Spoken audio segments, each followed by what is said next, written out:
நேசிக்க யாரும் கிடையாது, என் மேல அன்பு செலுத்த யாரும் கிடையாது, எனக்கு இந்த விஷயத்திலிருந்து விடுதலையை வாங்கி தர யாரும் கிடையாது அப்படின்னு சொல்லி பல தெய்வங்களை கும்பிட்டேன். பல வழிகள்ல நான் போனேன், பல இடங்களுக்கு பல நபரோடு கூட பல காரியங்களை செய்தேன். ஆனா எந்த விஷயத்திலிருந்தோ, எந்த நபரிடத்திலிருந்தோ, எந்த தெய்வங்களிடத்திலிருந்தோ எனக்கு விடுதலை கிடைக்கல. ஆனா ஆண்டவராகிய இயேசு கிறிஸ்துவை நான் தேடி போகல, அவர் என்னை தேடி வந்தார். எப்படி தெரியுமா? நான் தேடி போகவில்லை, என்ன தேடி வந்தாரையா.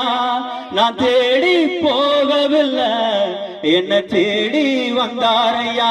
அவர் என்கிட்ட ஒரே ஒரு விஷயம் தான் கேட்டாரு. என்ன தெரியுமா?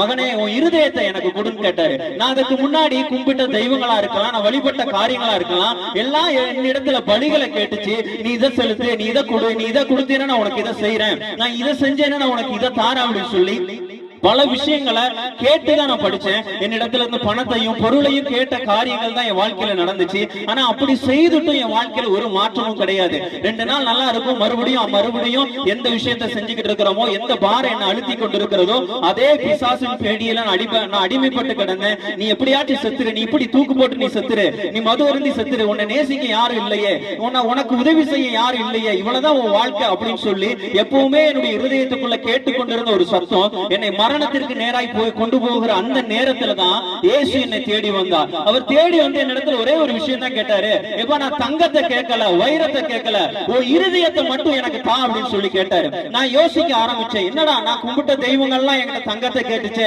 நீ இந்த பலியை செலுத்துன்னு சொல்லுச்சு, நீ இந்த காரியத்தை செலுத்துன்னு சொல்லுச்சு, ஆனா இந்த ஆண்டவராகிய இயேசு மட்டும் ஏன் இருதயத்தை கேட்கணும் அப்படின்னு சொல்லி எனக்குள்ள ஒரு கேள்வி உண்டானுச்சு. அந்த கேள்விக்கான பதில நான் தேட ஆரம்பிக்கும் போதுதான் எனக்கு ஒரு விஷயம் புரிஞ்சிச்சு.